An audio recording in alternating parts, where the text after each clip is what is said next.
Hello friends, Durga Puja special পর্বে আপনাদের সবাইকে ওয়েলকাম। আশা করি সবাই ভালো আছেন। আজ আমি আপনাদেরকে চিকেন ডাক বাংলো করে দেখাবো। ইংরেজদের আমলে গভর্নমেন্ট বাংলো বা গেস্ট হাউসে এই ধরনের চিকেন রান্না করা হতো, আর তার থেকেই এই নামটা এসেছে। এই রান্নাটার এখন আর সেরকম কোনো প্রচলন নেই, কিন্তু কিছু পুরনো নামি দামি রেস্টুরেন্টে এখনও এটা পাওয়া যায়। চলুন দেখে নিই কীভাবে চিকেন ডাক বাংলো তৈরি করতে হয়। চিকেন ডাক বাংলো করার জন্য আমি এখানে 1 কেজি চিকেন খুব ভালো করে ধুয়ে পরিষ্কার করে জলটাকে ঝরিয়ে নিয়েছি। এবার এতে আমি 4 টেবিল স্পুন মতো জিঞ্জার গার্লিক আর চিলি পেস্ট দেব। এখানে আমি গ্রিন চিলি নিয়েছি, ঝালটা আপনারা আপনাদের পরিমাণ মতো নেবেন।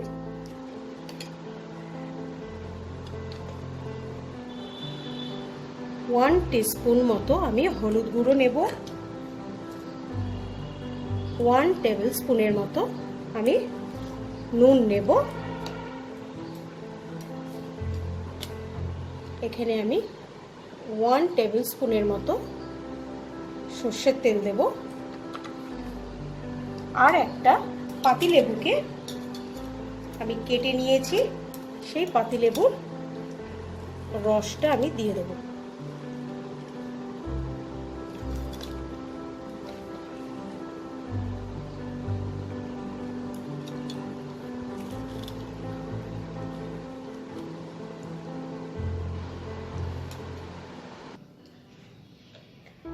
আর 1 টেবিল স্পুন আমি কাশ্মীরি রেড চিলি পাউডার দেব, যেটাতে খুব ভালো একটা কালার আসবে। এবার আমি হাত দিয়ে মশলাগুলোকে খুব ভালো করে মিক্স করে নেব চিকেনের গায়ে।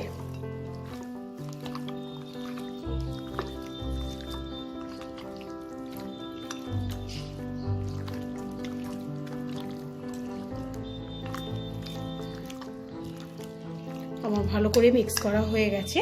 এবার এটাকে আমি 1 ঘন্টা ম্যারিনেট হতে দেব। এটা ফ্রিজে রাখার দরকার নেই, এটা বাইরেই আমি রেখে দেবো। চিকেনটা যতক্ষণ ম্যারিনেট হচ্ছে ততক্ষণ আমি একটা গুঁড়ো মশলা তৈরি করে নেব। তার জন্য আমি এখানে নিয়েছি 5টা এলাচ, 4-5 টুকরো দারচিনি, 1 চামচ জিরে, 1 চামচ ধনে, 2টো শুকনো লঙ্কা, কিছুটা জয়িত্রী আর একদম ছোট 1 টুকরো জায়ফল। এটাকে আমি প্রথমে ড্রাই রোস্ট করে নেব। মশলাটাকে আমি ড্রাই রোস্ট করে নিয়ে আমি মিক্সিতে একটু শুকনো ঘুরিয়ে নিয়েছি। এটাকে খুব বেশি আমার মিহি করার দরকার নেই, এটা কোর্সলি আমার ঘুরিয়ে নিয়েছি। এবার এখানে আমি 4 চামচ ঘরে পাতা টক দই খুব ভালো করে ফেটিয়ে নিয়েছি, যাতে এটাতে কোনো রকম লাম্পস না থাকে। এবার এই গুঁড়ো মশলাটা আমি এই দইয়ের সাথে মিশিয়ে নেব, ভালো করে দইয়ের সাথে মিক্স করে নেব।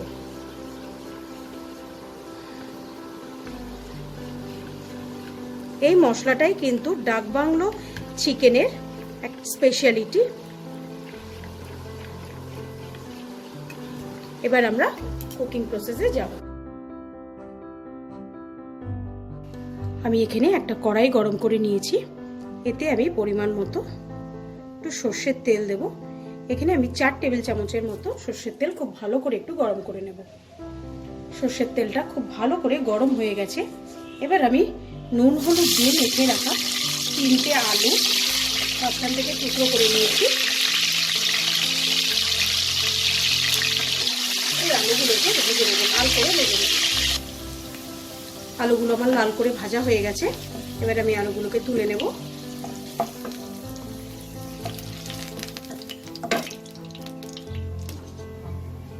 এবার আমি এখানে 3টে ডিম সেদ্ধ করে নিয়েছি। ডিমগুলোকেও আমি নুন হলুদ মাখিয়ে ভেজে নেব। ডিমগুলো আমার ভাজা হয়ে গেছে, এবার এগুলোকে তুলে নেব।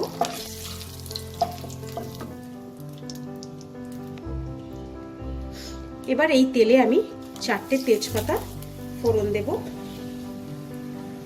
1 টিস্পুন মতো সাদা জিরে দেব,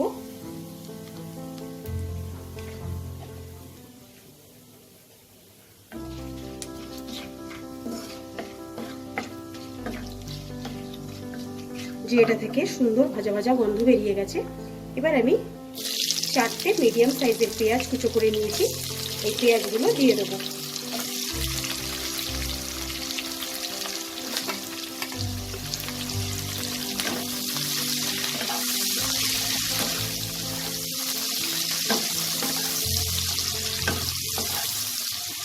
পেঁয়াজগুলো আমি লাল হওয়া অবধি ভাজবো। পেঁয়াজটা আমার লাল করে ভাজা হয়ে গেছে। এবার এতে আমি একটা কুচো করা টমেটো দিয়ে দেবো।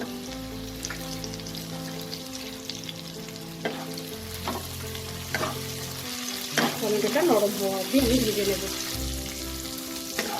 টমেটোটাও আমার খুব সুন্দর নরম হয়ে গেছে। এবার আমি ম্যারিনেট করা চিকেনটা এতে দিয়ে দেবো।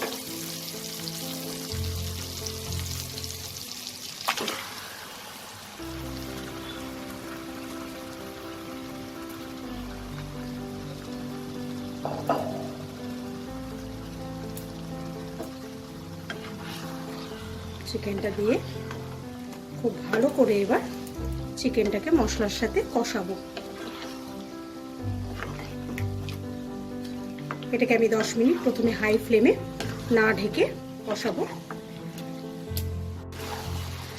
10 মিনিট আমি হাই ফ্লেমে চিকেনটাকে কষিয়ে নিয়েছি। এবার আমি ভেজে রাখা আলুগুলো দিয়ে দেবো। দিয়ে এটাকে আমি আরও 5 মিনিট একটু কষিয়ে নেব। চিকেনটাকে আমি আরও 5 মিনিট খুব ভালো করে কষিয়ে নিয়েছি। দেখুন চিকেনটা থেকে তেলটা আমার আলাদা হয়ে গেছে। এবার আমি এতে দইয়ের মিশ্রণটাকে মিশিয়ে দেব।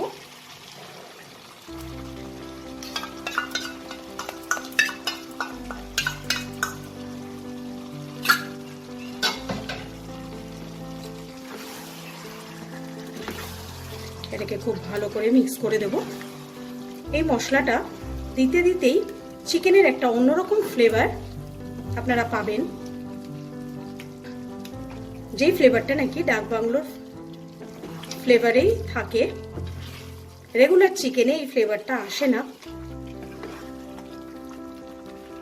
এবার আমি আরো 10 মিনিট এটাকে কষিয়ে নেব। দইয়ের মিশ্রণটা দেওয়ার পর আমি আরো খুব ভালো করে মিশিয়ে নিয়েছি। আমার দইটা থেকেও তেলটা আলাদা হয়ে গেছে। এবার আমি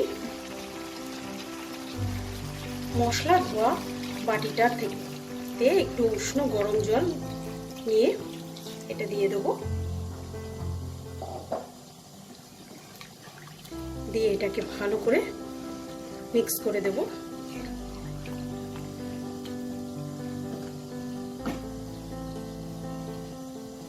উপর থেকে আমি ডিম 3টেও দিয়ে দেবো। ঝোলটা আমার ফুটে উঠেছে। এখন আমি এটাকে ঢেকে মিডিয়াম ফ্লেমে ফুটতে দেব 10 থেকে 15 মিনিট। চিকেনটা আমার একদম রেডি হয়ে গেছে। আলু চিকেন সব সেদ্ধ হয়ে গেছে। এবার আমি এটাকে সার্ভিং বলে বেড়ে নেব। তৈরি হয়ে গেল চিকেন ডাক বাংলো। এটা রুটি, লুচি, পরোটা, ভাত সব কিছুর সাথেই ভালো লাগে। রেসিপিটা ট্রাই করবেন। ভিডিওটা ভালো লেগে থাকলে অবশ্যই করে লাইক করা চাই। এরকম নতুন নতুন রেসিপির জন্যে আজই আমার চ্যানেলটাকে সাবস্ক্রাইব করে নিন। আজকের মতো বিদায় জানিয়ে শেষ করছি। বাই।